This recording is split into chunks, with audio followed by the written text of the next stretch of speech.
நீங்கள் பார்த்துக் கொண்டிருப்பது நியூஸ் 21 தமிழ்நாடு செய்திகள்.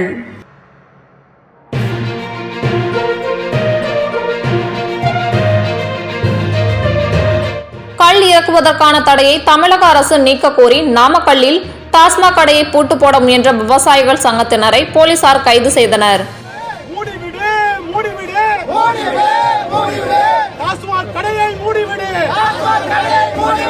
கையில் பூட்டு சங்கிலியுடன் வந்த விவசாயிகள் போலீசாருக்கு விவசாயிகளுக்கும் இடையே தள்ளுமுள்ளு.